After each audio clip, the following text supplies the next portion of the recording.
जिस बुलेटिन में आपका स्वागत है, मैं हूं आपके साथ अभिलाषा गर्ग। एक नजर हेडलाइंस पर। मुख्यमंत्री की पहल पर चिकित्सा, शिक्षा और स्वास्थ्य सेवाओं को मिल रही नई उड़ान। अंतर्राष्ट्रीय सहयोग बढ़ाने के लिए चिकित्सा शिक्षा विभाग और मैनचेस्टर यूनिवर्सिटी के बीच हुआ MOU। SIR के तहत गणना प्रपत्र वितरण का आंकड़ा पहुंचा 3 करोड़ 50 लाख के पार। प्रदेश के 64% मतदाताओं तक पहुंचे गणना प्रपत्र। नशे के खिलाफ अभियान को मिलेगी नई पहचान। राजस्थान पुलिस की एंटी नारकोटिक्स टास्क फोर्स का लोगो हुआ लॉन्च। पुलिस महानिदेशक ने किया विमोचन।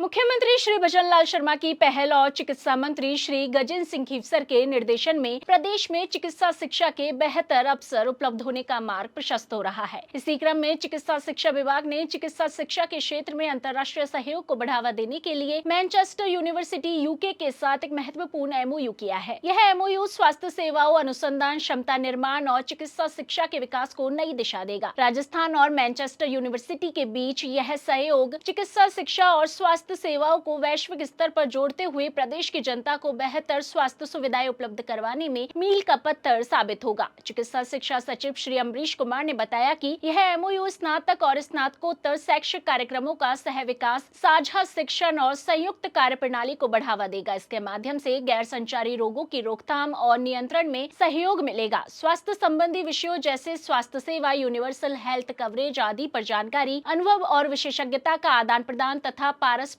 सहयोग हेतु नेटवर्क निर्माण होगा। मुख्यमंत्री श्री भजनलाल शर्मा की पहल पर प्रदेश में स्वास्थ्य सेवाओं को उन्नत और तकनीकी नवाचारों के माध्यम से सुदृढ़ बनाया जा रहा है। इसी दिशा में चिकित्सा और स्वास्थ्य मंत्री श्री गजेंद्र सिंह खीवसर के निर्देशन में राज्य में प्रत्येक नागरिक को बेहतर, पारदर्शी और डिजिटल स्वास्थ्य सेवाएं प्रदान करने के उद्देश्य से इंटीग्रेटेड हेल्थ मैनेजमेंट सिस्टम में आयुष्मान भारत हेल्थ अकाउंट आभा ID के उपयोग को अनिवार्य कर दिया गया है।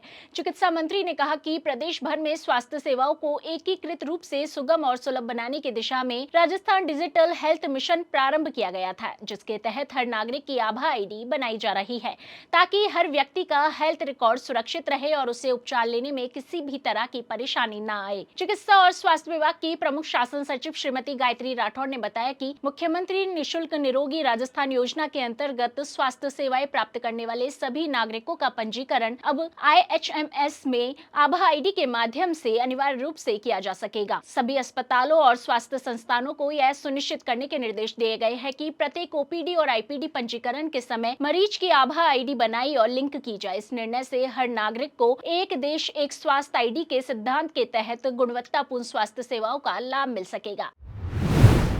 मतदाता सूची के विशेष गहन पुनरीक्षण SIR की शुरुआत के बाद से अब तक प्रदेश भर में गणना प्रपत्र वितरण का आंकड़ा 3 करोड़ 50 लाख के पार पहुंच गया है।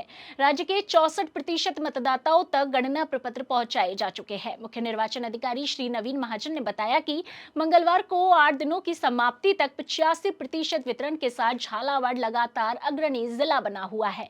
चित्तौड़गढ़, राजसमंद और उदयपुर भी 75% से अधिक वितरण के साथ दूसरे, तीसरे और चौथे स्थान पर है। गणना प्रपत्र वितरण में करौली जिला 53% के साथ सबसे नीचे है। बीकानेर, सवाई माधोपुर और झुंझुनू नीचे से दूसरे, तीसरे और चौथे स्थान पर है। मुख्य निर्वाचन अधिकारी श्री महाजन ने डिजिटलाइजेशन को बढ़ाने हेतु सटीक रणनीति तैयार करने और BLO को सहायता प्रदान करने हेतु सख्त आदेश दिए हैं। उन्होंने कहा कि यह एक समयबद्ध कार्यक्रम है और इसमें कोई कोताही बर्दाश्त नहीं की जाएगी। लगातार पिछड़ने वाले निर्वाचक रजिस्ट्रीकरण अधिकारियों को भी समय पर गणना प्रपत्र वितरण और डिजिटलाइजेशन के कार्य में आशातीत वृद्धि न करवाए जाने पर श्री महाजन ने असंतोष व्यक्त किया। उन्होंने सूची में अंतिम स्थान पर रहने वाले लगभग 20 ERO को कार्य में गति लाने हेतु सख्त निर्देश दिए। अलवर जिला निर्वाचन अधिकारी डॉक्टर आर्तिका शुक्ला ने विशेष गहन पुनरीक्षण कार्यक्रम में जिले वासियों से सहयोग की अपील की है। नमस्कार, मैं आर्तिका शुक्ला, जिला निर्वाचन अधिकारी अलवर, सभी अलवर वासियों से एक विनम्र निवेदन करना चाहती हूँ। जैसा कि आपको विदित है, निर्वाचन आयोग के निर्देशानुसार हमारे पूरे जिले में SIR की प्रक्रिया अभी की जा रही है। 4 दिसंबर तक इस प्रक्रिया के अंतर्गत BLO द्वारा आपके घर घर जाकर इन्यूमरेशन फॉर्म्स को डिस्ट्रीब्यूट किया जा रहा है व उन्हें भरवाकर आपसे वापस भी लिया जा रहा है। मेरा आप सबसे ये निवेदन रहेगा कि इन इन्यूमरेशन फॉर्म्स को धैर्यपूर्वक पढ़ें, इन्हें जल्द से जल्द भरें व यदि आप खुद भी इन फॉर्म्स को भरना चाहते हो तो voters.eci.gov.in पे ये सुविधा आपके साथ साझा की गई है। इसके लिए एक बहुत ही सरल प्रक्रिया को बतलाते हुए हिंदी में एक वीडियो भी आप सभी के साथ अभी हम शेयर करेंगे। मेरा निवेदन है कि ज्यादा से ज्यादा लोग BLOs के द्वारा दिए गए फॉर्म्स को अपने स्तर पर ही भरें और खुद अपने हाथों से ऑनलाइन इन फॉर्म्स का सबमिशन करें। इससे आप लोगों को इस पूरी प्रक्रिया की सरलता के बारे में भी जानकारी मिल जाएगी और ज्यादा से ज्यादा लोगों का नाम हमारे ड्राफ्ट रोल में प्रदर्शित किया जा सकेगा। धन्यवाद। राजस्थान पुलिस की एंटी नारकोटिक्स टास्क फोर्स को अब अपना लोगो मिल गया है। पुलिस महानिदेशक श्री राजीव कुमार शर्मा ने मंगलवार को पुलिस मुख्यालय सभागार में इस टास्क फोर्स के लोगो का विमोचन किया और इससे जुड़े पुलिस अधिकारियों को प्रोत्साहित किया। नया लोगो राजस्थान पुलिस की नारकोटिक्स विरोधी मुहिम को सशक्त और संगठित पहचान देने की दिशा में एक महत्वपूर्ण कदम माना जा रहा है। यह लोगो नशे के खिलाफ पुलिस की संकल्प, समर्पण और सतर्कता की भावना को प्रतीकात्मक रूप से दर्शाता है। DGP श्री शर्मा ने अवसर पर कहा कि एंटी नारकोटिक्स टास्क फोर्स नशे की आपूर्ति श्रृंखला को तोड़ने, अवैध तस्करी पर नियंत्रण और युवाओं को नशे से दूर रखने के लिए निरंतर अभियान चला रही है। उन्होंने अधिकारियों को इस दिशा में और अधिक प्रभावी कार्रवाई करने के निर्देश दिए। जल संसाधन मंत्री श्री सुरेश सिंह रावत ने कहा कि रामजल सेतु लिंक परियोजना राजस्थान के जल प्रबंधन की दिशा में ऐतिहासिक और दूरदर्शी कदम साबित होगी। यह परियोजना न केवल जल संसाधनों के समुचित उपयोग का माध्यम बनेगी, बल्कि प्रदेश के 17 जिलों के सामाजिक, आर्थिक और पर्यावरणीय विकास में नई ऊर्जा भरने वाली जीवन रेखा के रूप में कार्य करेगी। श्री रावत मंगलवार को शासन सचिवालय में रामजल सेतु लिंक संशोधित पार्वती कालीसिंध चंबल लिंक परियोजना की प्रगति के संबंध में आयोजित समीक्षा बैठक की अध्यक्षता कर रहे थे।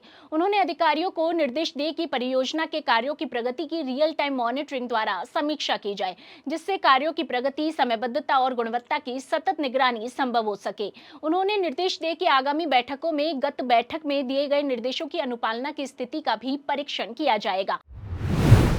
यूनिवर्सिटी ऑफ मैनचेस्टर के वरिष्ठ प्रतिनिधिमंडल ने मंगलवार को पुलिस मुख्यालय पहुंचकर पुलिस महानिदेशक श्री राजीव कुमार शर्मा के साथ मुलाकात की और एक उच्च स्तरीय संवाद के दौरान मानसिक स्वास्थ्य और वेलबींग पर सहयोग को लेकर महत्वपूर्ण चर्चा की। बैठक के दौरान पुलिस के साथ वर्ष 2021 में हुए MOU की समीक्षा के साथ इसके दायरे को विस्तृत करने और भविष्य में संयुक्त रूप से पहल शुरू करने पर चर्चा हुई। मैनचेस्टर यूनिवर्सिटी के प्रतिनिधियों से चर्चा के दौरान DGP श्री शर्मा ने कहा कि पुलिसकर्मियों का मानसिक स्वास्थ्य सार्वजनिक सुरक्षा और सेवा गुणवत्ता से सीधा जुड़ा है, इसलिए यह हमारी शीर्ष प्राथमिकता है। उन्होंने यूनिवर्सिटी के प्रयासों की सराहना करते हुए कहा कि यह संवाद राजस्थान पुलिस में मानसिक स्वास्थ्य और कल्याण की दृष्टि से अंतर्राष्ट्रीय सहयोग की दिशा में मील का पत्थर साबित होगा। इस दौरान पुलिसकर्मियों के मानसिक स्वास्थ्य और वेलबींग से संबंधित कई महत्वपूर्ण विषयों पर चर्चा की गई। संवाद के दौरान मैनचेस्टर यूनिवर्सिटी के प्रतिनिधियों ने शोध, प्रशिक्षण मॉडल, वर्कशॉप और काउंसलिंग ढांचे के माध्यम से राजस्थान पुलिस की आवश्यकताओं के अनुरूप सहयोग देने की प्रतिबद्धता जताई। और अब देखिए प्रदेश के मौसम का हाल। Minimum temperatures ranged from 8.3 to 14.5 degrees Celsius in most parts of this state, which is approximately 2 to 3 degrees below normal. The lowest minimum temperature in the state was recorded in Sihar at 8.3 degrees Celsius, 3.4 degrees below normal, Oktangom. No significant change was recorded in the maximum and minimum temperatures during the past 24 hours.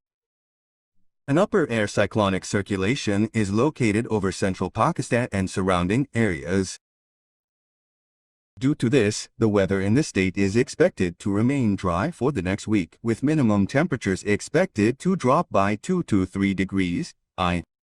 Consequently, a cold wave is expected in the Sikar and Junjunu districts for the next 4 days from November 12 to 15. सो जिस bulletin में आज के लिए इतना ही, फिर होगी आपसे मुलाकात। तब तक के लिए नमस्कार।